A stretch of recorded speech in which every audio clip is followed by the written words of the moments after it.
नमस्ते friends.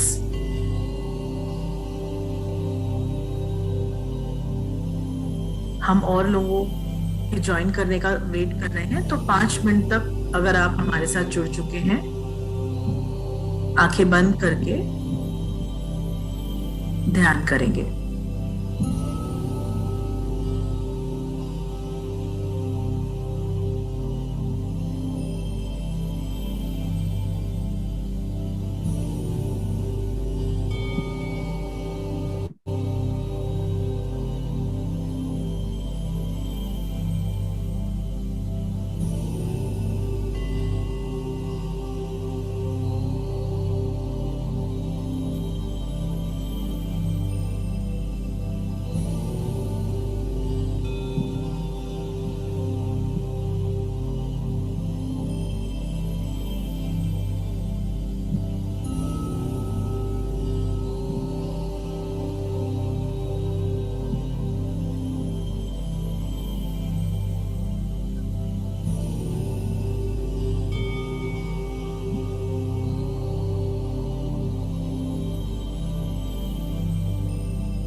Hello friends, आप सबका स्वागत है आज के इस सेशन में।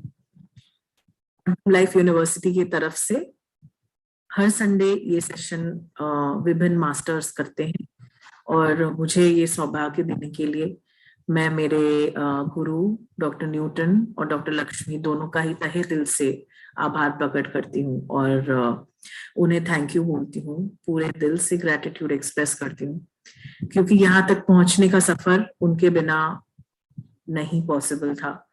आज मैं एक प्रॉब्लम में रही हुई लड़की से यहाँ तक पहुंची हूँ, जो इस बड़े मंच पर बैठकर उनका दिया हुआ ज्ञान आप सबके साथ शेयर कर सक रही हूँ, वो उन्हीं की बदौलत है।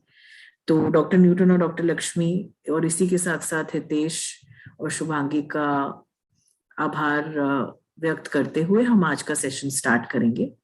जो आज का सेशन है वो जो टॉपिक है वो मेरा फेवरेट टॉपिक है और वो है डेथ या डेथ से रिलेटेड या मृत्यु से रिलेटेड जो टॉपिक है।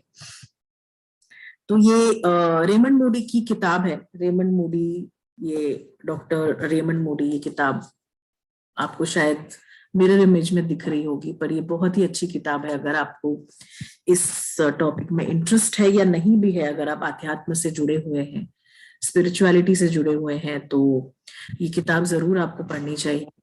और ये किताब आज से लगभग 40 साल पहले लिखी गई थी और उस समय में 40 या 50 साल पहले, मैं कहूँगी 1975 में ही पहली बार इस किताब को लिखा गया था। और उस समय जो ये रेवोल्यूशनरी किताब इन्होंने लिखी थी, ये दुनिया में एक अवेयरनेस क्रिएट किया था इस किताब ने। और जबकि हमारे हिंदुस्तान में ये नॉलेज ऑलरेडी प्रेजेंट है, हमारे हिंदुस्तान में हमेशा से ये जो नॉलेज इस किताब में लिखी गई है वो हमेशा से हमारे ग्रंथों में, हमारे किताबों में, पुस्तकों में प्रेजेंट है। लेकिन दुनिया भर में जो मान्यता इस टॉपिक को मिली इस किताब के बाद, ये बहुत बड़ी चीज है। तो ये किताब, इस किताब के दौरान, ये किताब जो है एक रिसर्च बेस्ड किताब है, जिसमें डॉक्टर रेमंड मूडी ने नियर डेथ एक्सपीरियंस के जो पेशेंट्स होते हैं हॉस्पिटल्स में, उनको स्टडी करा, उनके साथ बातें की, उनको प्रेरित किया कि वो आकर अपनी कहानी बताएं। क्योंकि बहुत बार, और आज भी ये सही है, कि अगर हमें नियर डेथ एक्सपीरियंस या मृत्यु होने का आभास या एक्सपीरियंस या अनुभव होता है, अगर हम मृत्यु के बहुत पास जाकर वापस आते हैं, तो उसके बारे में हम बात नहीं करना चाहते, क्योंकि हमें डर लगता है कि कहीं सच ना हो। हमें उसे एक सपना समझकर भूलना अच्छा लगता है, या एक सपना समझकर हम उसे भूल जाएं तो हमारे लिए ज्यादा इजी रहता है। तो उसी तरह से उस समय, आज से 50 साल पहले, जबकि ऑलरेडी इन बातों पे या इस मुद्दे पे चर्चा बहुत कम होती थी और मृत्यु एक टैबू सब्जेक्ट आज भी हमारे घरों में या हमारे सोसाइटी में कंसिडर किया जाता है। आज भी बच्चे को हम बोल देते हैं कि अरे ये सब क्यों पूछ रहे हो। अगर बच्चे आकर पूछते हैं कि आप मर जाओगे क्या, तो हम तुरंत बच्चे को चुप करा देते हैं, हम उससे बातें नहीं करते, उससे बात नहीं करते, उसे समझाते नहीं है, क्योंकि आज भी हमारे लिए डेथ या मृत्यु एक टैबू टॉपिक है। तो ये आज से 50 साल पहले बहुत बड़ा टैबू उन्होंने ब्रेक किया इस किताब के द्वारा। और इस किताब में जो रिसर्च उन्होंने किया वो एक अमेजिंग रिसर्च है। और कैसे नियर डेथ एक्सपीरियंस के जो बहुत सारे पार्टिसिपेंट्स थे इनके किताब में, 40 या 50 लोगों को इन्होंने इंटरव्यू किया, लेकिन उनके आंसर्स इनको बहुत मिलते जुलते मिले। तो इनके रिसर्च के दौरान जो इस किताब में जो पार्टिसिपेंट्स थे, उनके जो एक्सपीरियंसेस या अनुभव थे, उन्होंने उनको जब पूछा तो उन्होंने ये पाया कि बहुत सारे पैरेलल्स वो ड्रॉ कर सकते थे अपने सारे पार्टिसिपेंट्स के एक्सपीरियंसेस में। सारे पार्टिसिपेंट्स एक ही तरह की बातें कर रहे थे और बहुत सारी कॉमन चीजें थी जो वो बोल रहे थे, जबकि वो एक दूसरे को न जानते थे, ना एक दूसरे से कभी मिले थे, ना ही उन्हें ये पता था कि एक्चुअल में ये होता क्या है। एक डॉक्टर उनके पास आए थे जो उनसे पूछ रहे थे कि आपके साथ क्या क्या हुआ, और वो जस्ट बता रहे थे। उनके रिसर्च के दौरान उन्होंने ये पाया कि वो उन 40, 50 या 100 लोग जिनको उन्होंने इंटरव्यू किया या जिनके साथ उन्होंने ये रिसर्च किया, वो कैसे सब कोई सेम तरह की बातें कर रहे हैं। बहुत सारे कॉमन एलिमेंट्स उनको मिले उनके रिसर्च में, और मैं एक एक करके ये कॉमन एलिमेंट्स आपको बताऊंगी कि क्या होता है जब डेथ आती है या जब मृत्यु आती है, तो इनके किताब के हिसाब से क्या क्या अनुभव होते हैं। तो सबसे पहला अनुभव जो लोगों ने कहा, लोगों ने बताया, वो था फ्लोटिंग सेंसेशन, बहुत लाइट फील होना और आउट ऑफ बॉडी फ्लोट करना। और ये था पहला सेंसेशन या पहला एक्सपीरियंस जो उनके किताब में लोगों ने बताया। दूसरा एक्सपीरियंस ये बताया कि वो अपने शरीर को देख पा रहे थे, जो अपने शरीर को या तो ऊपर से या साइड से वो बहुत ही क्लियरली देख पा रहे थे। वहां पर क्या हो रहा था वो देख पा रहे थे। अगर उनको रिवाइव किया जा रहा था या वो हॉस्पिटल में थे, या मेनली इनके जो सब्जेक्ट्स है वो हॉस्पिटल एनवायरनमेंट में थे, तो वो ये बता रहे थे कि हम देख पा रहे थे अपने आप को, हम अपने शरीर को देख पा रहे थे। और बहुत लोगों के लिए ये एक डर वाला एक्सपीरियंस था या फियरफुल एक्सपीरियंस था जब उनको अपने शरीर को वो देख पा रहे थे। लेकिन साथ ही साथ वो ये कहते थे कि एक बहुत ही असीम शांति हमें महसूस हुई जब हमारे साथ ये हुआ। तो ये था एक एक्सपीरियंस जो बहुत, और एक से ज्यादा 15-20 लोगों ने एक तरह की बातें उनको कही, एक तरह की सारी की सारी जो बातें उनके पास सामने आई वो बहुत ही कॉमन, पैरेलल, जबकि कोई एक दूसरे से बातें, ऐसा नहीं है कि किसी ने डिस्कस किया और उनके सामने बातें कर रहे थे। तो फ्लोटिंग सेंसेशन होना, अपने शरीर को देखना, लेकिन उसके बाद भी बहुत काम फील करना और बहुत शांति का अनुभव करना। उसके बाद जो एक्सपीरियंसेस जो बताए गए वो थे कि कुछ गाइड्स आते थे उनके पास, और उनके पास उनको सपोर्ट करने के लिए खड़े रहते थे। और ये एक कॉमन एक्सपीरियंस था जो कई लोगों ने उन्हें बताया। फिर बहुत लोगों ने ये बताया कि उन्हें गेट नुमा चीज दिखती थी जिससे उन्हें पास करना होता था या उन्हें गुजरना होता था। ये एक एक्सपीरियंस था। फिर उन्होंने ये देखा कि कुछ लोगों ने ये कहा कि टनल से गुजरने वाला एक्सपीरियंस, लोगों ने कहा कि हम एक सुरंग से गुजर रहे हैं, बहुत ही लंबी सुरंग है जिससे हम गुजर रहे हैं, और हमें यहाँ पर डर महसूस नहीं हो रहा, हम बहुत शांत है, लेकिन हम उस टनल से बहुत तेजी से या सुरंग से बहुत तेजी से गुजर रहे हैं। तो टनल का एक्सपीरियंस जो है वो नियर डेथ एक्सपीरियंस में होता है सबको। ये उन्होंने अपने बुक में देखा या अपनी रिसर्च के दौरान देखा। उसके बाद जो और एक्सपीरियंसेस जो उन्होंने देखे वो इसी तरह के थे कि ऊपर उठना, स्टेयर्स अपने सामने या सीढ़ियों को देखना अपने सामने जो ऊपर की तरफ जा रहे हैं या नीचे की तरफ जा रहे हैं, और उन सीढ़ियों के द्वारा हम धीरे धीरे हमें बुलाया जा रहा है या हमें बेकन किया जा रहा है। ये सारी बातें वो अपने सब्जेक्ट से उन्होंने पाया कि वो बता रहे हैं। और उसके बाद जो एक बहुत कॉमन फीचर उन्होंने अपने सब्जेक्ट्स में पाई या अपने रिसर्च पार्टिसिपेंट्स में पाई, वो ये थी कि हर एक जन एक बहुत ही वार्म वेलकमिंग लाइट के बारे में बता रहा है। सफेद प्योर लाइट, जो द लाइट सोर्स या सोर्स जिसे कहते हैं, इसके बारे में लोग बातें कर रहे हैं कि नियर डेथ एक्सपीरियंस के समय में उन्हें ये लाइट नजर आती थी, और ये लाइट ऐसी थी कि बहुत ब्राइट होती थी लेकिन फिर भी आंखों को कष्ट नहीं देती थी, और गर्म होती थी लेकिन वार्म होती थी, मतलब कष्टदायी गर्म नहीं होती थी। और बहुत ऐसा लगता था कि ये हमें अपने आगोश में ले रही है या हमने बहुत प्यार और वेलकमिंग उन्हें फील होता था जब वो नियर डेथ एक्सपीरियंस में आते थे। तो ये कुछ बातें थी जो रेमंड मूडी ने, इस एक्सपीरियंसेस जो बताई रेमंड मूडी ने अपने इस किताब के दौरान। और ये किताब मेरी पहली स्पिरिचुअल किताब थी जो मैंने पढ़ी अपने स्पिरिचुअल जर्नी में, क्योंकि मुझे पता नहीं क्यों ये सब्जेक्ट बहुत इंटरेस्ट करता था कि क्या होता है हमारे डेथ के बाद और क्या एक्सपीरियंसेस होते हैं। क्योंकि मुझे ये पक्का था कि हमने ऑलरेडी डेथ एक्सपीरियंस करा है और हमारे लाइफ, बहुत सारे लाइफ्स हमने जिए हैं, तो डेथ तो हमने एक्सपीरियंस करी है। तो उसके बाद हमारे साथ क्या होता है, हम कैसे शरीर छोड़ते हैं, हमें पेन होता है या नहीं, ये सारे क्वेश्चंस मेरे दिमाग में रहते थे। और मैं इसलिए मैंने ये किताब, ये मेरी this was my first spiritual book जो मैंने पढ़ी। और बहुत ही इंटरेस्टिंग ये किताब। पहले मैंने जब पढ़ना स्टार्ट करा तो कुछ चैप्टर्स पढ़ने के बाद मुझे डर लगना स्टार्ट हुआ कि अरे मुझे रात में नींद नहीं आएगी, ये मैं क्या पढ़ रही हूँ। लेकिन फिर जब पढ़ते पढ़ते मुझे मेरा पर्सपेक्टिव ब्रॉडन हुआ तो मुझे बहुत ही ज्यादा अच्छा लगने लगा ये किताब पढ़ के।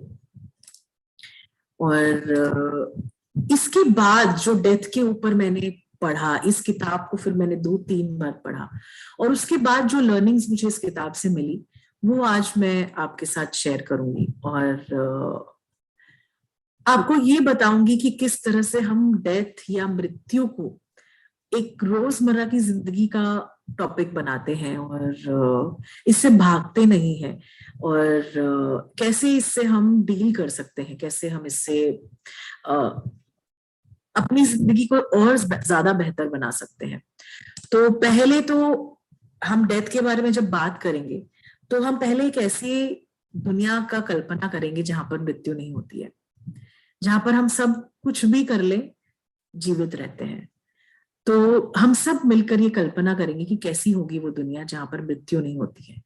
और जब मैंने ये कल्पना करी अपने मन में तो पहले तो मुझे बहुत अच्छा लगा कि अरे वाह, मृत्यु नहीं है, कोई टेंशन नहीं है, मैं यहाँ पर हूँ।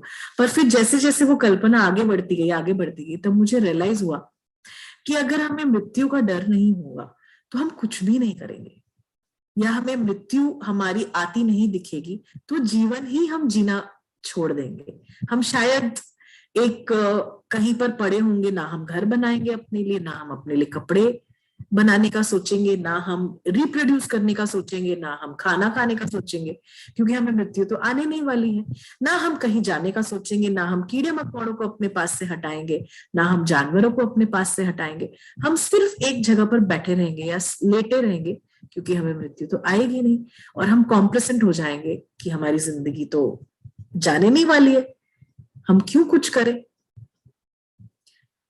क्योंकि मृत्यु होते हुए भी आज हम आसपास अपने ऐसे लोग देख रहे हैं जो पूरी तरह से अपने लाइफ को वेस्ट कर रहे हैं, जो इरिस्पॉन्सिबली गाड़ी चला रहे हैं, मोटर बाइक्स चला रहे हैं, जिनको वो मृत्यु का भय होते हुए भी वो ये सब काम कर रहे हैं। आप ये सोच की कल्पना करिए कि जब मृत्यु का भय नहीं होगा तो इंसान क्या कुछ बकवास काम नहीं करेगा इस धरती पर।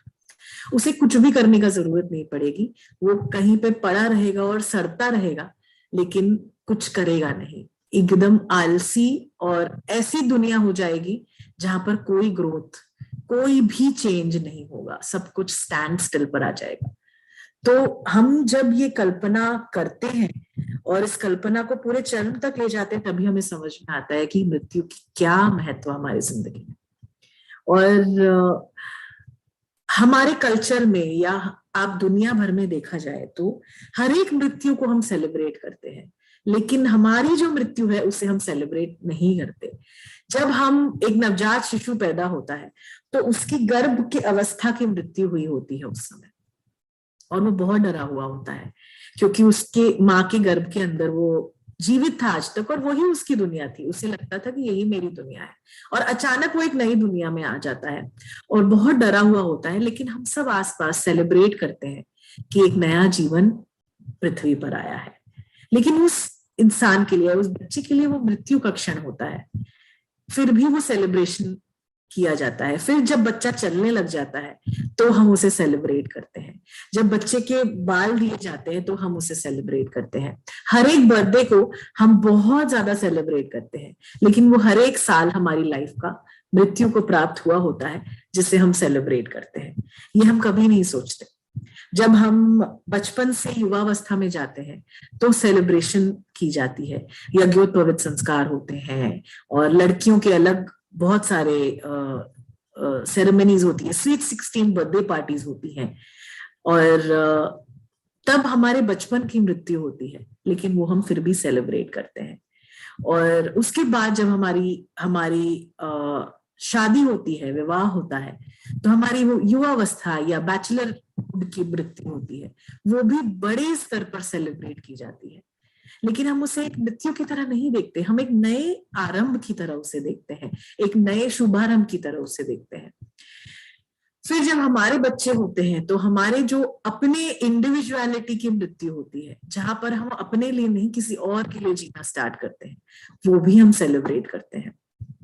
और ऐसे कई चीजें हमारी लाइफ में होती है जो हम सेलिब्रेट करते हैं। जब हम स्कूल छोड़ते हैं तो हमारा सेलिब्रेशन होता है, कॉलेज छोड़ते हैं तो हमारे लिए सेलिब्रेशन होता है। ये हर एक पल एक मृत्यु का पल है, एक चीज जो खत्म होती है और दूसरी चीज जो स्टार्ट होती है। लेकिन हम अपने जीवन की मृत्यु को लेकर कभी भी इस तरह से नहीं सोचते।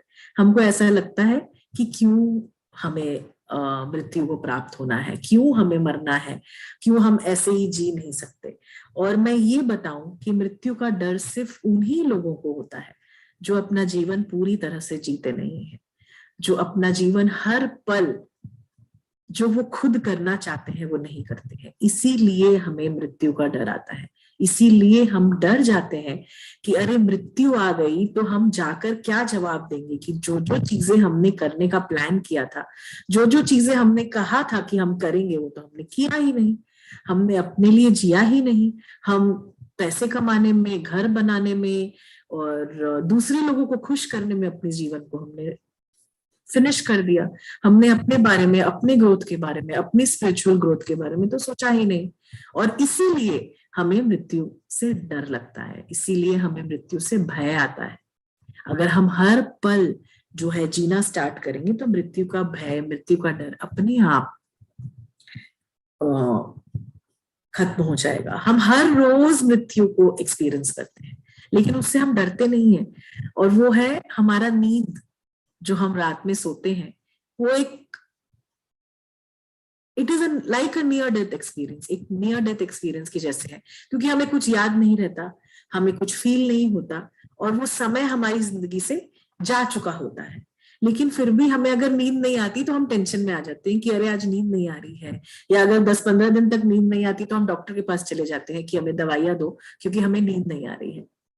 और हमें इस बात का भी डर नहीं होता कि हम नेक्स्ट दिन सुबह उठेंगे या नहीं, हम आराम से सो जाते हैं।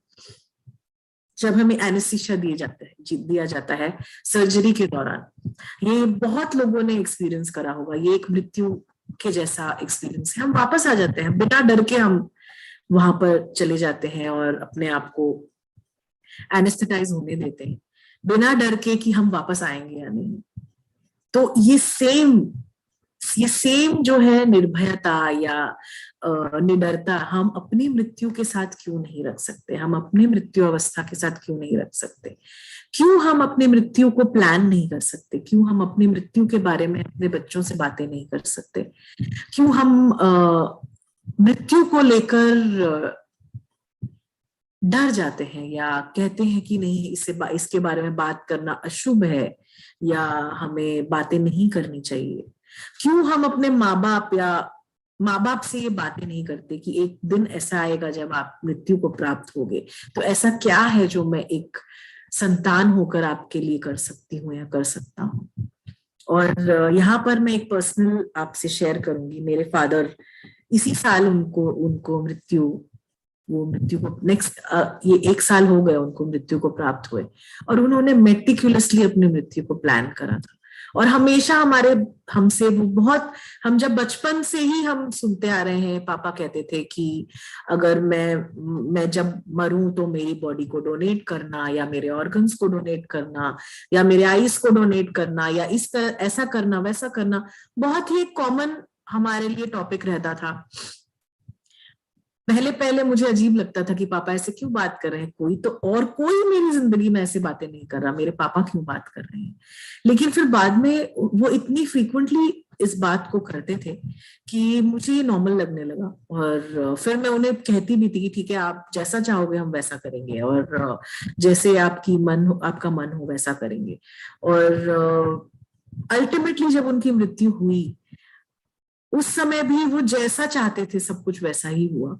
जबकि हम बहुत ज्यादा कंस्ट्रेंट्स में थे, हम ट्रैवल कर रहे थे, किसी और जगह पर थे, किसी और डेस्टिनेशन पे थे, घर वाले कोई भी नहीं थे, सिर्फ हम, उनके बच्चे, उनकी वाइफ, इतने ही लोग वहां पर प्रेजेंट थे। और जिस तरह से उनके क्रियाकर्म के सारे रिचुअल्स हुए, वो जैसा चाहते थे वैसा ही, बहुत सादगी के साथ, बिना किसी आडंबर के साथ, बिना बहुत लोग इकट्ठा हुए। क्योंकि जब मेरे दादाजी की भी मृत्यु हुई थी तभी भी वो कहते थे क्यों इतने लोग इकट्ठा होते हैं, परिवार को ग्रीव करने का मौका नहीं मिलता, परिवार को जो गए हैं, दिवंगत हैं, उनके साथ टाइम स्पेंड करने का मौका नहीं मिलता, तो हम क्यों इतना भीड़ इकट्ठा करते हैं। और बहुत ज्यादा उनकी सोच जो है, जबकि वो स्पिरिचुअलिटी से बिल्कुल भी जुड़े हुए नहीं थे और कभी भी उन्होंने मेडिटेशन नहीं करी थी अपने लाइफ में, उसके बावजूद भी उनकी सोच जो थी वो बहुत ज्यादा अमेजिंग थी मृत्यु को लेकर, डेथ को लेकर। और वो कहते थे कि हम भूखे बच्चों को खिलाएं रादर देन ब्राह्मणों को, या ब्राह्मण भोज करके, या पूरे रिलेटिव्स को बुलाकर उस पे पैसे खर्च करके हमें बच्चों को खाना खिलाना चाहिए। और ये सारी चीजें वो कहते थे। तो क्या हम भी अपने बच्चों को ये नहीं सिखा सकते कि मृत्यु इज नॉर्मल? क्योंकि ये एकमात्र सच है, एकमात्र सच या सच्चाई है जो हम अपने बारे में जानते हैं, और कुछ भी नहीं जानते कि अगले पल क्या होने वाला है, क्या हमारे साथ घटने वाला है। जिस दिन से हमने जन्म लिया उस दिन से हम सिर्फ ये जानते हैं कि हम मृत्यु को प्राप्त होंगे एक दिन, और उसी बात से हम सबसे ज्यादा भागते हैं। जब हम मेडिटेशन में बैठते हैं या ध्यान करते हैं तभी भी हम मृत्यु को एक्सपीरियंस कर सकते हैं। या जब हम एस्ट्रल ट्रैवल करते हैं, बहुत सारे आप लोगों में से ऐसे लोग होंगे जो एस्ट्रल ट्रैवल करते हैं, जो आउट ऑफ बॉडी एक्सपीरियंसेस जिन्होंने करा है, तो ये सारी चीजें जो है वो मृत्यु को बहुत पास से देखने की चीजें हैं। और आमतौर पे हम अपनी जिंदगी में बहुत बार ऐसे एक्सपीरियंसेस वो करते हैं, ऐसे एक्सपीरियंसेस होते हैं हमें, लेकिन फिर भी हम मृत्यु से डरते हैं। और बहुत बार हम जब अपने प्रैक्टिसेस में या अपने क्लाइंट से मिलते हैं तो बहुत सारे क्लाइंट्स हमारे पास ऐसे आते हैं जो जिन्हें 3 साल 4 साल 5 साल लग जाते हैं अपने पेरेंट्स के डेथ को एक्सेप्ट करने में, और वो बहुत ज्यादा टूट जाते हैं, बहुत ज्यादा बिखर जाते हैं, क्योंकि उनके पेरेंट्स ने उन्हें प्रिपेयर नहीं करा एक इवेंचुअलिटी के लिए जो उनकी रियलिटी है। और उन क्लाइंट्स को हम यही बताते हैं कि क्या आप ये चाहते कि आपके पेरेंट्स के रहते रहते आपकी मृत्यु हो जाए? इफ नॉट, तो ये तो बहुत ही स्वाभाविक है कि आपके पेरेंट्स की मृत्यु आपके सामने ही होगी, तो क्यों आप लोगों ने कुछ टाइम निकालकर अपने आप को उस चीज के लिए प्रिपेयर नहीं किया? क्यों आप लोगों ने ये सोचा कि आपके पेरेंट्स जो हैं वो अमर हैं और कभी मरेंगे नहीं? इवेंचुअली हम करते क्या है, जब मृत्यु आती है या मृत्यु के साथ हम रूबरू होते हैं तो हम अपने स्वार्थ को रोते हैं कि हमारा जो सपोर्ट सिस्टम है वो चला गया, जो हमें खाना बनाकर देती थी वो चली गई, जो हमारे लिए पैसे कमाता था वो चले गया, क्योंकि हम अपनी लाइफ की रिस्पॉन्सिबिलिटी खुद लेना नहीं चाहते हैं। हम अपनी लाइफ की रिस्पॉन्सिबिलिटी खुद अपने दम पर लेना नहीं चाहते हैं। मैंने एनकाउंटर करा है जो बहुत यंग चिल्ड्रन होते हैं जिनके पेरेंट्स चले जाते हैं, उनका इस तरह से बिहेव करना फिर भी नॉर्मल है, लेकिन वंस यू आर 50-60, जब आपके पेरेंट्स पूरा एज 75-80 होकर जब मृत्यु हो रहे हैं, उसके बाद भी अगर आप एक टूट जा रहे हैं अपने पेरेंट्स की मृत्यु पर, तो ये कहीं ना कहीं इमेच्योरिटी है आपके पार्ट पे। कहीं ना कहीं आपको ये देखना है कि मैंने क्यों ये समय निकालकर अपने आप को प्रिपेयर नहीं करा कि ये इवेंचुअलिटी मेरे लाइफ में आएगी, और मैंने अगर नहीं किया प्रिपेयर तो क्या मेरा ये रिस्पॉन्सिबिलिटी नहीं बनता मेरे बच्चों के साथ इस बारे में बातें करना, ताकि वो इस इवेंचुअलिटी के लिए प्रिपेयर हो। क्योंकि मैं भी अपने बच्चों के पहले मेरे बच्चों को मेरी मृत्यु फेस करनी पड़ेगी, तो क्या मुझे उन्हें सिखाना नहीं चाहिए, मुझे उन्हें बताना नहीं चाहिए कि जब मृत्यु आएगी तो किस तरह से हमें वो करना है। और जब रेमंड मूडी भी अपनी किताब में कहते हैं, तो वो वहां पर भी जो सब्जेक्ट्स हैं, उन्होंने एक बहुत ही कॉमन चीज कही कि जब हम नियर डेथ एक्सपीरियंस में होते हैं, तो अगर आसपास नॉइज हो रही होती है, बहुत ज्यादा अगर नॉइज होती है, वो डिस्टर्ब कर रही होती है उन्हें, तो अगर कोई आत्मा ट्रांजिशन में है, अगर वो बॉडी छोड़कर लाइट में जा रही है, उस समय अगर हम बहुत ज्यादा नॉइज करें, बहुत ज्यादा रोए, चिल्ला चिल्ला कर रोए, तो ये डिस्टर्ब करता है उन्हें। उस समय हम इस बारे में नहीं सोचते, हम अपने बारे में सोचते हैं कि अरे मेरी तो जिंदगी खराब हो गई, मैं तो अब प्रॉब्लम में आ गई, अब मुझे खाना बना के कौन देगा, मम्मी तो गई, अब मेरे कपड़े और वो सब कौन इस्त्री करेगा, मेरी मम्मी तो गई, तो अगर पापा है तो अब रिस्पॉन्सिबिलिटी मुझे लेनी पड़ेगी घर की, और पैसे कौन कमाएगा, इतने सारे काम कौन करेगा, और बिजनेस कौन संभालेगा, काम कौन संभालेगा, घर को कौन संभालेगा। ये सारी बातें जो है हमें अटैक करती हैं, क्योंकि हमने अपनी लाइफ की रिस्पॉन्सिबिलिटी खुद ली ही नहीं। और मैं ये नहीं कहूंगी कि इसमें पेरेंट्स की गलती नहीं है, पेरेंट्स की भी इक्वली गलती है, जो अपने बच्चों को उन्होंने प्रिपेयर नहीं करा इस इवेंचुअलिटी के लिए, जो अपने बच्चों को उन्होंने उनसे बातें नहीं करी। जब भी मृत्यु का टॉपिक ब्रोच हुआ, नहीं नहीं अब शगुन है, इस बारे में बातें मत करो, नहीं नहीं ये ऐसा क्यों बात कर रहे हो, इस टॉपिक पर क्यों ऐसी बातें कर रहे हो, तो हम उस बात को हटा देते हैं अपने लाइफ से, और अपने बच्चों से बातें नहीं करते हैं। तो ये तो होना ही है, फिर जब वो आएगा तो उनके लिए प्रिपेयर नहीं होते हैं। हम कितना कोशिश करते हैं कि बच्चे जो हैं बेस्ट कॉलेज में जाए, बेस्ट स्कूल में जाए, लेकिन जिंदगी के स्कूल के बारे में हम बच्चों को सिखाना भूल जाते हैं। और ये बहुत ही नॉर्मल है, अगर आप अपने बच्चों से कहें या अपने लिए अपनी मृत्यु को प्लान करें, अपने मृत्यु को पूरी तरह से डिजाइन करें, क्योंकि जैसा हम अपने बारे में सोचेंगे, अपने अंत समय के बारे में सोचेंगे, वैसा ही हमारा अंत समय होगा। और जनरली हम अगर पूछें तो हम अपने जो ओल्ड एज के बारे में क्या सोचते हैं कि हम बीमार होंगे, हमसे चला फिरा नहीं जाएगा, हमें सहारे की जरूरत पड़ेगी, हमें हॉस्पिटल जाने की जरूरत पड़ेगी, और हमारा शरीर जो है वो कमजोर हो जाएगा, और हम ये सोचते हैं और हमारे साथ ये हो जाता है। लेकिन अगर हम सोचेंगे कि हम एक्टिव रहेंगे, हम स्वस्थ रहेंगे, हम नई चीजें सीखेंगे, हम दुनिया के लिए कुछ करेंगे, हम स्पिरिचुअल बनेंगे, हम मेडिटेशन करेंगे, हम ध्यान प्रैक्टिस करेंगे, तो वैसा ही जो है हमारा अंत समय होगा, वैसा ही हमारी इवेंचुअलिटी होगी। तो मृत्यु जो है वो एक ऐसा सब्जेक्ट है, या ऐसी एक टॉपिक है जो हम अपनी रोजमर्रा की जिंदगी में हमें अपने आसपास के लोगों से बातें करनी चाहिए। और यहाँ पर कुछ बातें ऐसी हैं जो विथ रिसर्च या विथ एक्सपीरियंस हमने पाई हैं। जैसे हमें 9 महीने लगते हैं पैदा होने में या माँ के गर्भ में, उसी तरह से 9 महीने लगते हैं मृत्यु को प्राप्त होने में। हर एक जन को 9 महीने के पहले ही एक आभास हो जाता है कि अब हमारा समय आ गया। ये एक्टिव आभास नहीं होता, ये ऐसा नहीं है कि कॉन्शियस में आएगा ये आभास, लेकिन बॉडी लेवल पर और सोल लेवल पर, माइंड लेवल पर इसकी इफेक्ट्स आने लग जाते हैं। इसके जो है प्लानिंग स्टार्ट हो जाती है, हमारी बॉडी हमें साइंस देनी स्टार्ट करती है एग्जैक्टली 9 मंथ्स के पहले। और मेरे फादर के केस में भी हमने ये देखा कि एग्जैक्टली 9 मंथ्स के पहले उन्होंने प्लानिंग स्टार्ट करी थी। हमें पेपर्स, डॉक्यूमेंट्स और उनके लेटर्स, उनके लिखे हुई चीजें ठीक 9 महीने डेट टू डेट 17 अप्रैल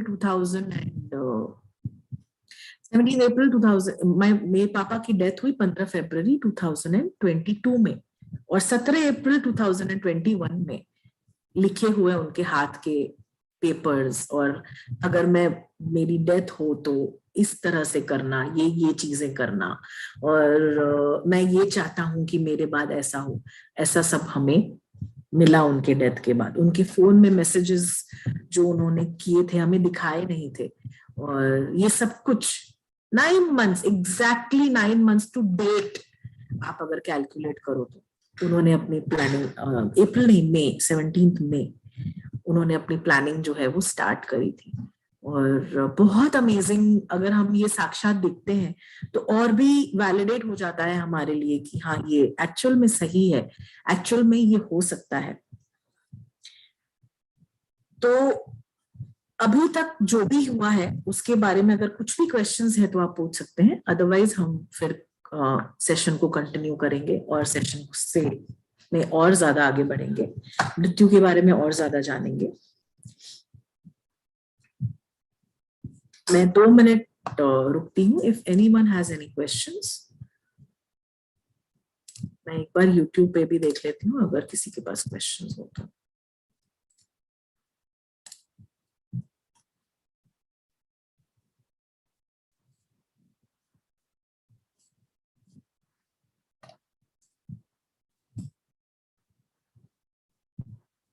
आप चैट बॉक्स पे लिख सकते हैं क्वेश्चंस, अगर कोई भी क्वेश्चंस हो तो।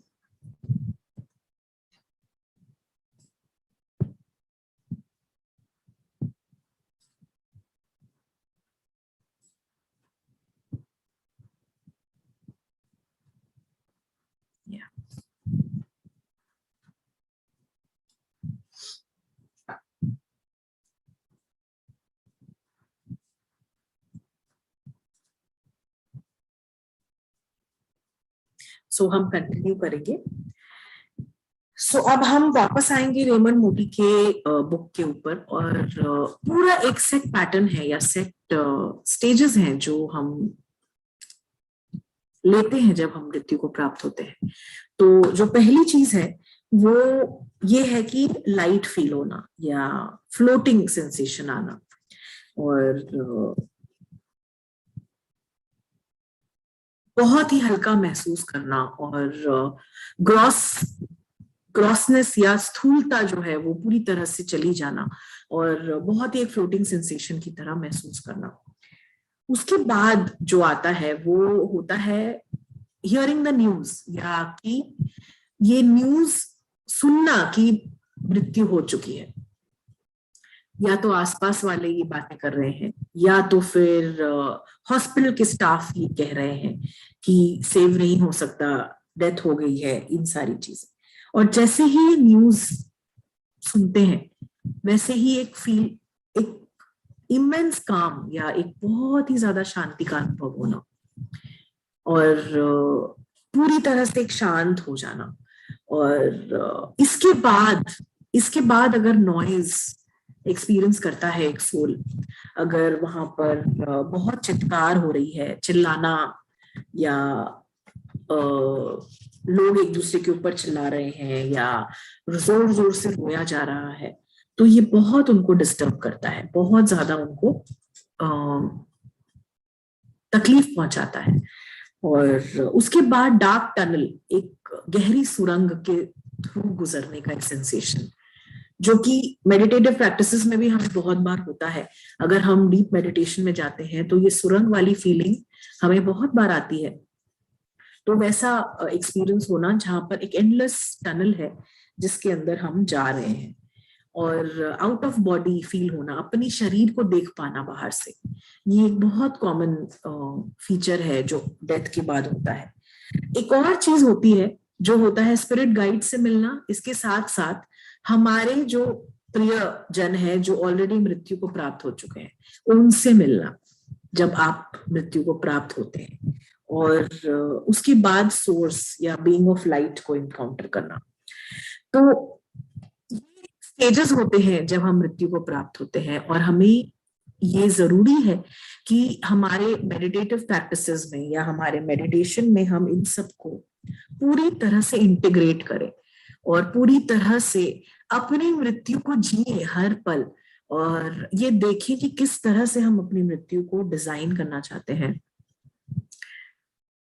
बहुत बार हम ऐसा करते हैं कि जो, क्योंकि हमें मृत्यु से इतना डर है, इतना भय है, तो हमारे जो ओल्ड पेरेंट्स हैं या ग्रैंड पेरेंट्स हैं, हम उन्हें ले जाकर हॉस्पिटल में छोड़ आते हैं।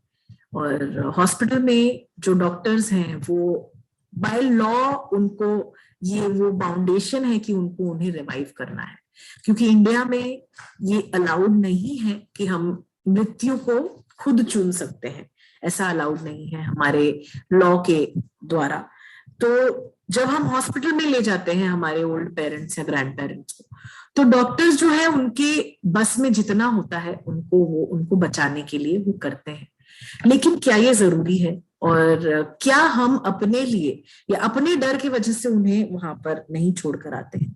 मेरे हस्बैंड एक प्रैक्टिसिंग डॉक्टर हैं और उनको ये एक्सपीरियंसेस बहुत होते हैं, और वो आकर कई बार मुझसे डिस्कस करते हैं कि ओल्ड 84, 85 ऐसे लोग वहां पर एडमिटेड रहते हैं आईसीयू में, और वो कह रहे होते हैं कि हमें घर जाना है, हमें घर ले चलो।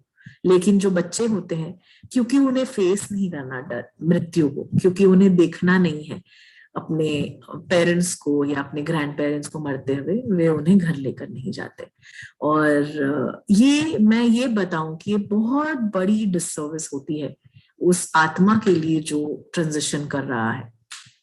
तो प्लीज अपने अंदर वो करेज डेवलप करें कि आप मृत्यु को फेस कर सके। और हिंदुस्तान एक ऐसा कल्चर है, एक ऐसी सभ्यता है जिसमें ये हमें बहुत ही छोटी उम्र से सिखाया जाता है। लेकिन आज कहीं ना कहीं कई रीजंस की वजह से ये सभ्यता हमसे दूर चली गई है, जहां पर हम जो मृत्यु को प्राप्त होने वाले होते हैं उनके आसपास तुलसी का पेड़ लगाते हैं, हम उनके आसपास भजन कीर्तन करते हैं, उनके आसपास एक अच्छा एनवायरनमेंट क्रिएट करते हैं, बहुत लोग आकर उनके पास बैठते हैं, हम गजेंद्र मोक्ष या ऐसी सारी चीजें, हम ऐसा पाठ उनके साथ करते हैं। तो हमारी जो सभ्यता है ये बहुत ज्यादा नॉलेजेबल सभ्यता है, और कहीं ना कहीं हम इसको भूलते जा रहे हैं और बात करना इसके बारे में बंद करते जा रहे हैं। तो अगर आपके ओल्ड पेरेंट्स हैं, अगर आपके ऐसे ग्रैंड पेरेंट्स हैं जिनको जो मृत्यु के पास हैं, तो प्लीज थोड़ा करेज डेवलप करें, थोड़ा सा अपने अंदर हिम्मत डेवलप करें, और उन्हें हॉस्पिटल्स में अपने लास्ट ब्रेथ को लेने पे मजबूर ना करें। ऐसी जगह पर लेकर आए जहां पर उनकी जिंदगी बीती, जहां पर उनके प्रियजन हैं, जहां पर जो प्यार करते हैं उनसे वो उनके आसपास हैं, जो एक अच्छा एनवायरनमेंट है, और जहां पर वो उनकी अच्छी मेमोरीज है, अच्छी यादें हैं, वहां पर उनकी मृत्यु हो, उनको उनकी शरीर को वो छोड़ें। तो इससे अच्छा कुछ भी नहीं हो सकता, इससे अच्छा हमारे लिए कुछ भी नहीं हो सकता। जब हम अपनी मृत्यु को देखते हैं, अपनी मृत्यु को सोचते हैं, तो हम भी यही सोचते हैं कि हमारे घर पर हो, हमारे आसपास में हमारे बच्चे हो, हमारे प्रियजन हो, और एक बहुत शांत सा वातावरण हो, और अच्छा वातावरण हो उस समय में हमारी मृत्यु हो। तो क्यों हम वो सेम मृत्यु हमारे ग्रैंड पेरेंट्स को या हमारे पेरेंट्स को नहीं दे सकते? और ये एक गॉड का ग्रेस है कि मैं जब 17-18 साल की थी, जब मेरी दादी का निधन हुआ, वो पहला पहला बहुत ही निकट के किसी इंसान का मृत्यु, और उनकी भी मृत्यु जो थी वो एज के पहले हुई, वो सिर्फ 54 की थी जब उनकी मृत्यु हो गई।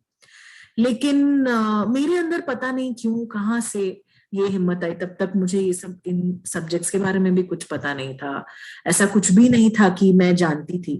पर जब सारे संस्कार हो गए, तो फिर बात आई कि जिस रूम में दादी माँ सोती थी, मेरी दादी सोती थी, वहां पर कौन सोएगा? तो मेरे दादाजी और मेरे भाई गए सोने, और एक ही घंटे में वो रोते रोते बाहर आ गए रूम से कि हमें तो नहीं सोना, हमें डर लगता है, हमें दादी माँ की चाबियों की आवाज सुनाई देती है। तो फिर बातें हुई घर में कि कौन सोएगा। तो फिर मैंने कहा कि मैं जाकर सोऊंगी, और मैं सिर्फ 17-18 साल की थी, और सबने पूछा भी कि कैसे। तो मैंने बोला कि जिस इंसान ने मुझे जिंदगी भर प्यार किया, जिस इंसान ने मुझे कोई भी तरह से कष्ट पाने नहीं दिया, वो मृत्यु के बाद मुझे क्या हार्म करेगा, अगर वो वहां पर है भी तो मुझे सिर्फ प्यार करने आएंगी। और ये बोलकर मैं वहां से चली गई, और उस रूम, जब तक मेरी शादी नहीं हुई तब तक मैं अकेली ही उस रूम में रहती थी, और कभी भी मेरी दादी ने मुझे आकर हार्म नहीं किया, मुझे परेशान नहीं किया। मुझे बहुत सारा प्यार ही मिला उनके तरफ से। और मृत्यु जो होती है, हमने उसे एक टैबू सब्जेक्ट बना दिया है, उसे एक ऐसा सब्जेक्ट बना दिया है जो हम डिस्कस नहीं करना चाहते। तो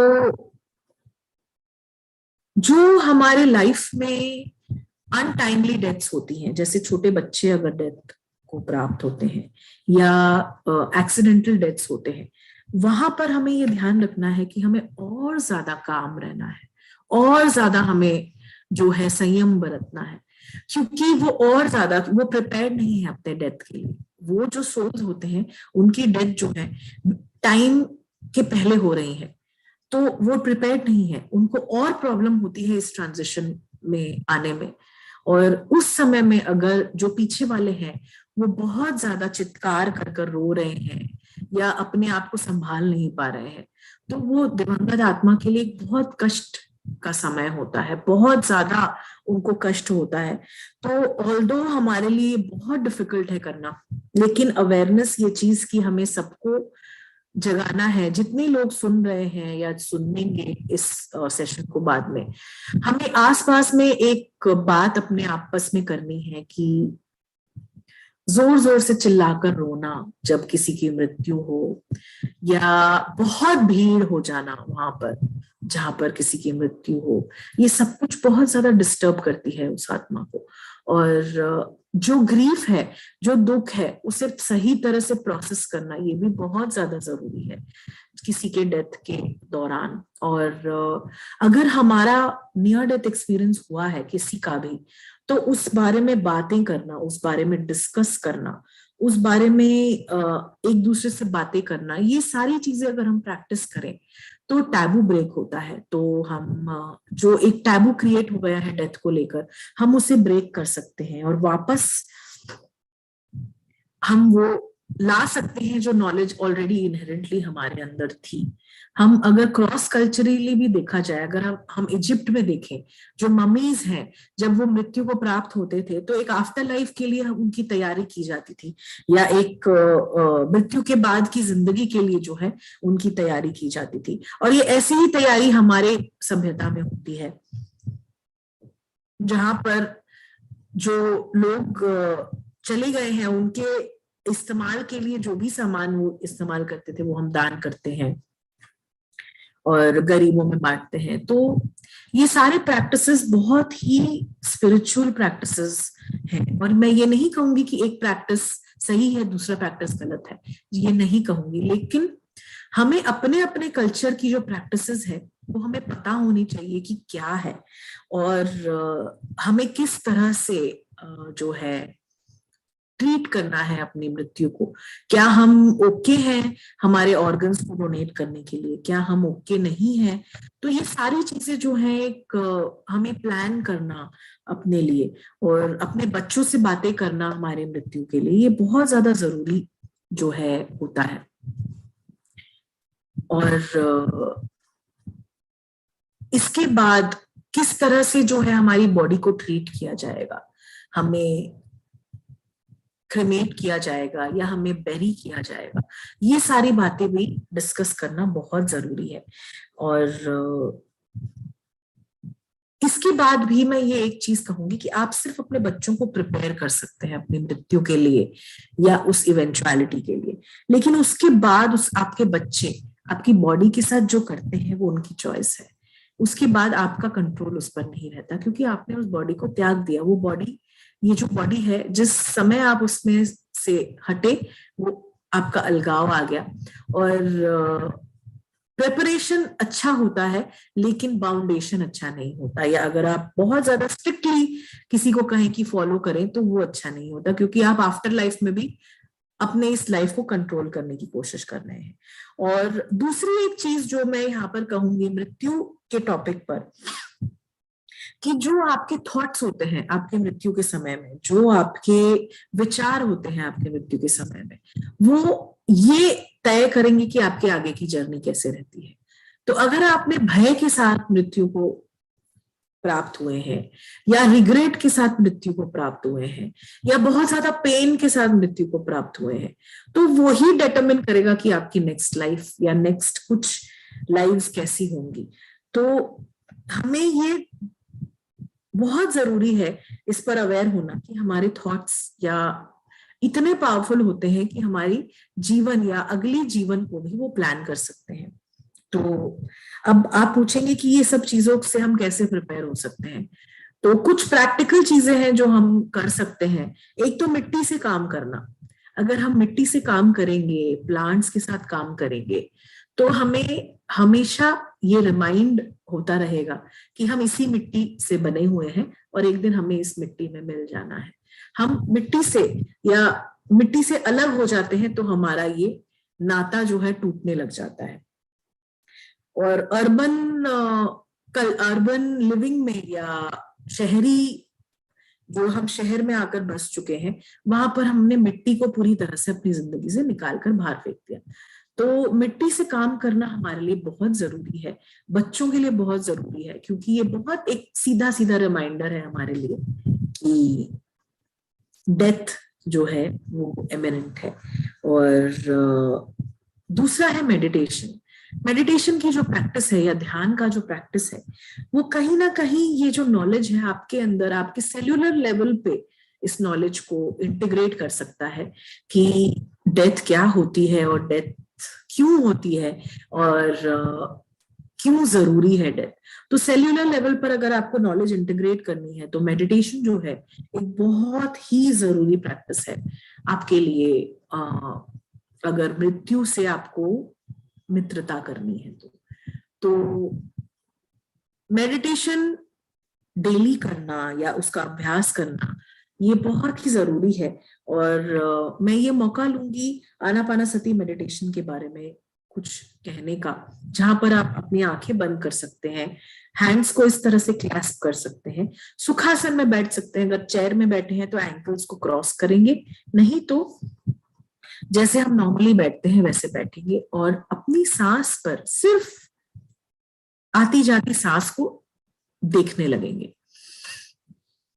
और यही होता है ध्यान। आप जितनी उम्र के हैं उतने मिनट्स ध्यान आपको रोज करना है। अगर आप 15 साल के हैं तो 15 मिनट, 40 साल के हैं तो 40 मिनट। और ये प्रैक्टिस जो है ये बहुत जरूरी है हमारे लिए, हमारी लाइफ में। और हमको बहुत कुछ हमारी लाइफ में इंटीग्रेट होता है इस प्रैक्टिस के दौरान। ऑल्दो ये किसी को लगेगा कि ये बहुत बोरिंग है और हम क्यों कर रहे हैं, लेकिन बहुत जरूरी है हमारे लिए। और ध्यान का प्रचार भी बहुत जरूरी है। जब हम एक किसी को भी ध्यान सिखाते हैं तो उसे भी हम एक गिफ्ट दे रहे हैं।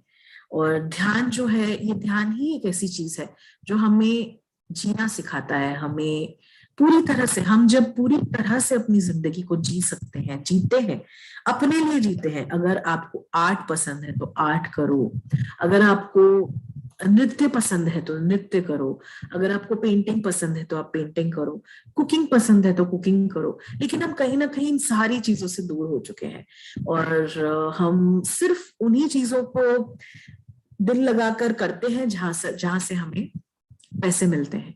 तो कुछ समय, ये मैं ये नहीं कहती कि पैसे कमाना गलत है, लेकिन कुछ समय हफ्ते में 2 घंटे आप डिवोट करें, कुछ चैरिटेबल, सोसाइटी के लिए कुछ करें, अपने लिए कुछ करें, किताबें पढ़ें, क्रिएटिव कुछ करें, ताकि बाद में आपको ये रिग्रेट ना हो कि मैंने अपने लिए कुछ नहीं किया, मैंने अपनी जिंदगी अपने लिए नहीं जी और मैं मृत्यु के बहुत करीब हूँ।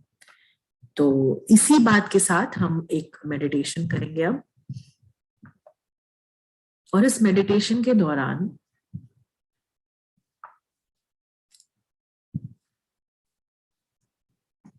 हम पूरी तरह से कोशिश करेंगे मृत्यु से मिलने की।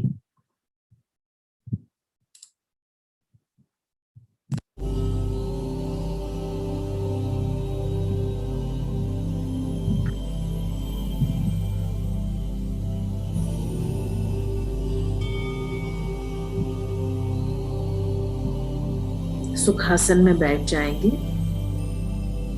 अगर चश्मा पहना है तो उसे उतार कर रख देंगे।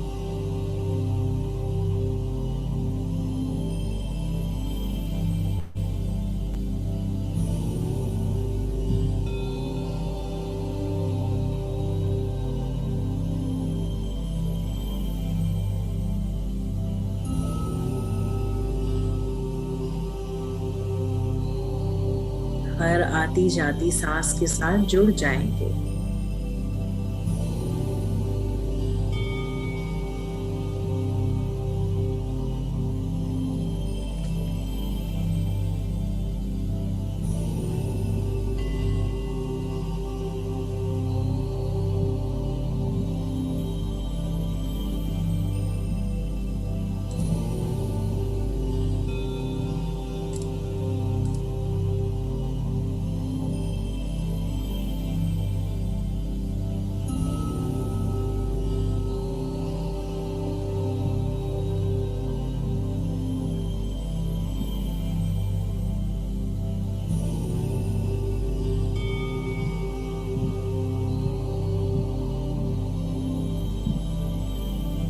पूरी तरह से हर एक सांस को जिएंगे।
अपने आप से कहेंगे, मैं तैयार हूं।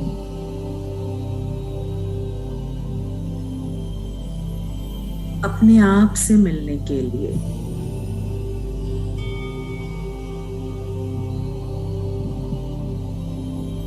मैं तैयार हूं अपनी मृत्यु की कल्पना करने के लिए।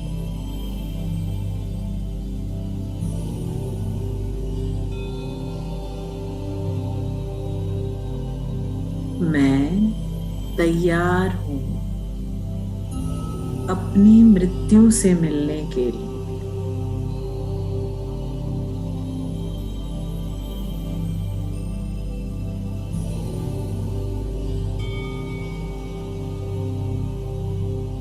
और इस समय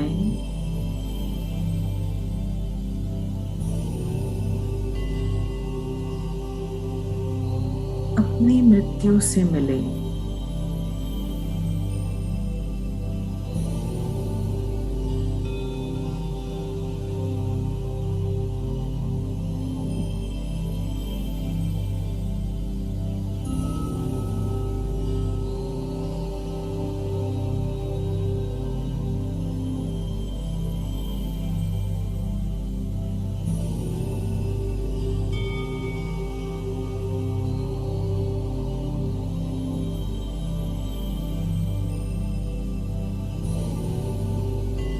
क्या महसूस हो रहा है?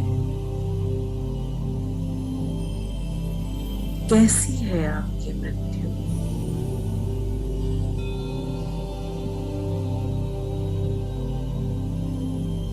पूरी तरह से अनुभव करें।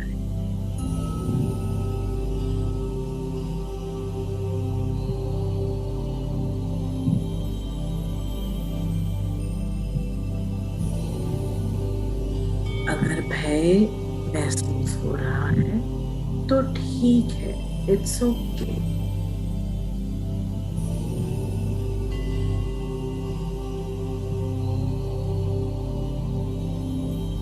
बातें करें अपनी मृत्यु से, किस तरह का दिखता है आपका मृत्यु?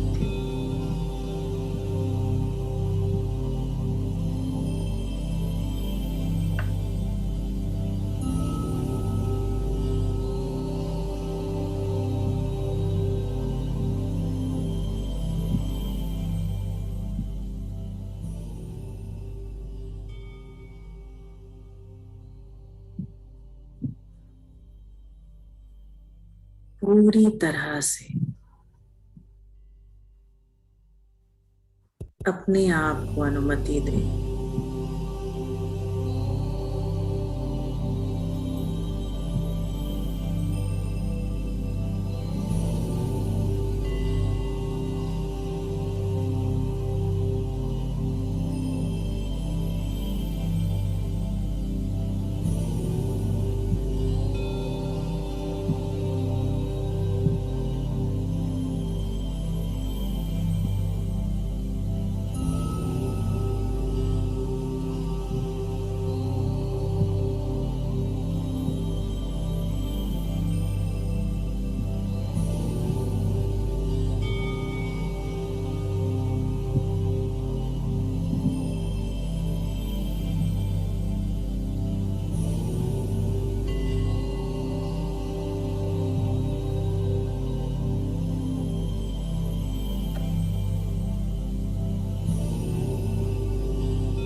इस आत्मीय अवस्था में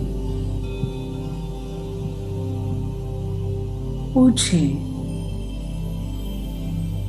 क्या क्या है ऐसा जो आप कर सकते हैं अपने जीवन में अपनी मृत्यु को और बेहतर बनाने के लिए?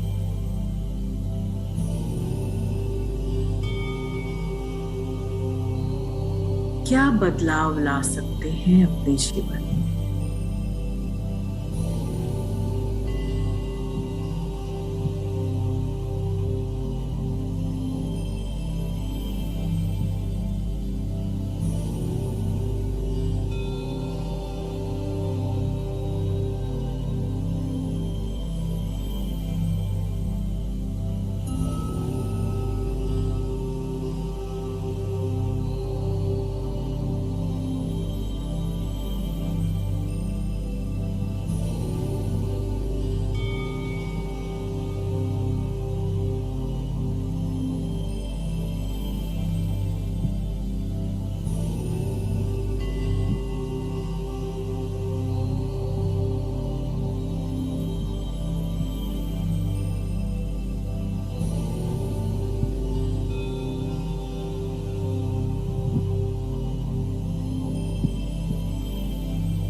मृत्यु हमें हर पल कुछ सिखाती है।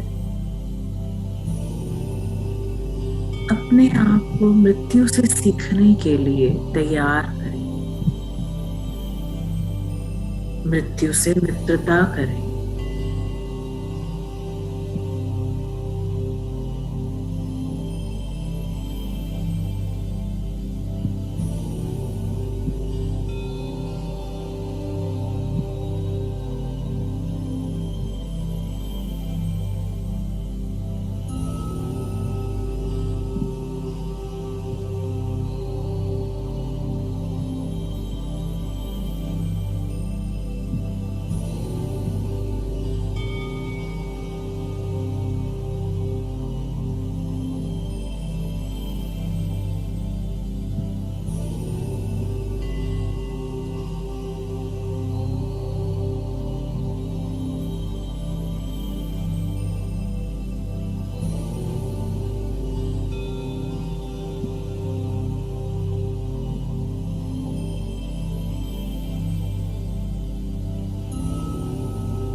अपने आप को पूरी तरह से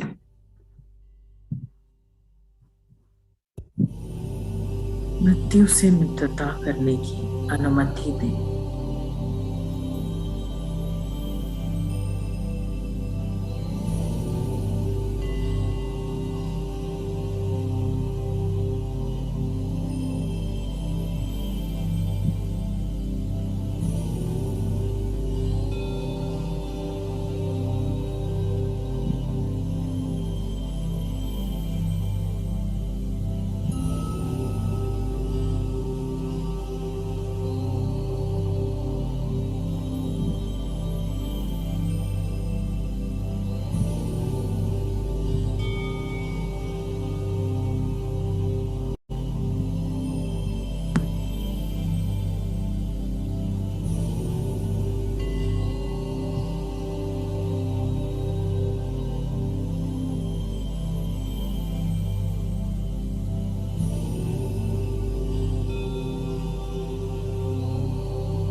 आखिरी 2 मिनट।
धीरे धीरे आंखें खोलेंगे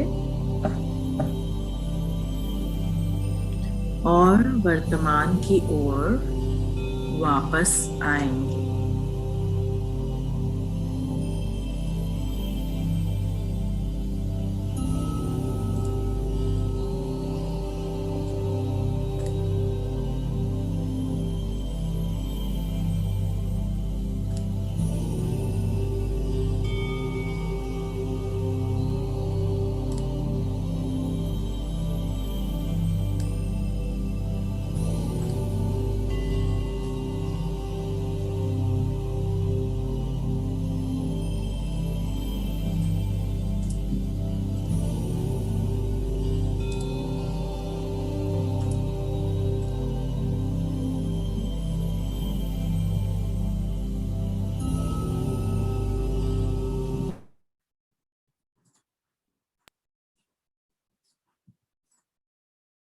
वेलकम बैक एवरीवन। इस समय हम क्वेश्चंस ले सकते हैं और जब तक आप क्वेश्चंस बता रहे हैं, मैंने चैट बॉक्स पे जो भी अपकमिंग QLU के प्रोग्राम्स हैं उनको डाला है।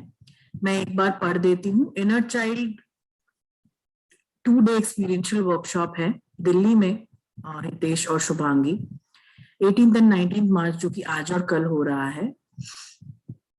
New self and new creation 3 hours webinar by mister Kiran, Zoom पे, वो है 25 तारीख को। सीक्रेट ब्रेथ का वर्कशॉप है डॉक्टर प्रीति कोहली, डॉक्टर गणेश कोहली के साथ मुंबई में 25 और 26 मार्च को। लैंग्वेज ऑफ ड्रीम्स का 3 घंटे का फ्री वेबिनार है राजशेखर सर के साथ 1 अप्रैल को। तो ये सारे प्रोग्राम्स आप अटेंड कर सकते हैं।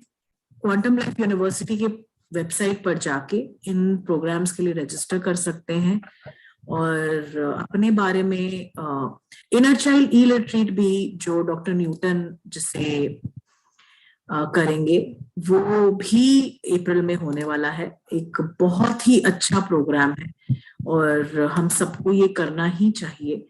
और इस बार physical inner child programme English में नहीं होगा, इस बार ऑनलाइन होगा। तो please inner child programme e-retreat में पार्टिसिपेट करें। डॉक्टर न्यूटन द्वारा प्रस्तुत किया गया ये प्रोग्राम है और ये बहुत ही बढ़िया प्रोग्राम है, इमेंसली हीलिंग प्रोग्राम है।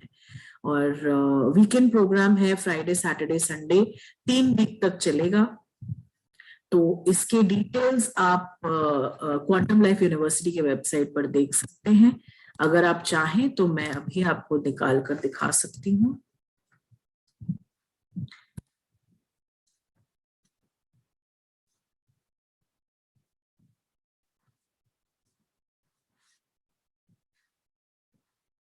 Just give me a moment, मैं अभी प्रोग्राम शेड्यूल निकाल कर आपको ई-रिट्रीट के डिटेल्स दिखा सकती हूँ।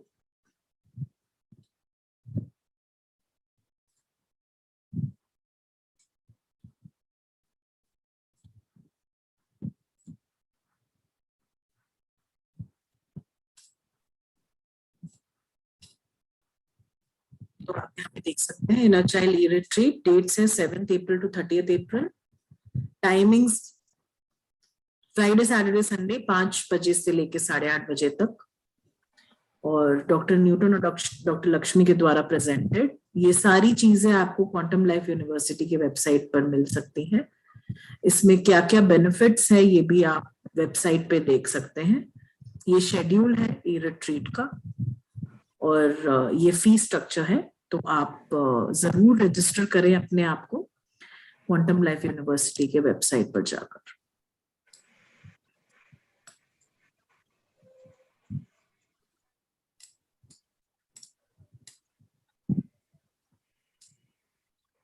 अगर कोई भी क्वेश्चंस हैं तो मैं वो ले सकती हूँ।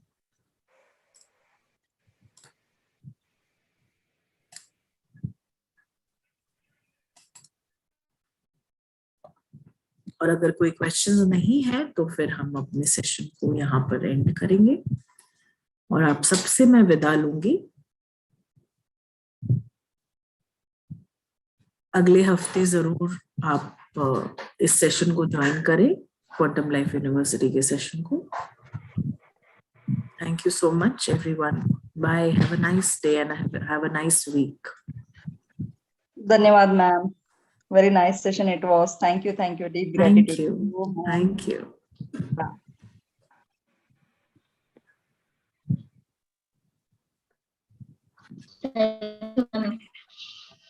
Thank you.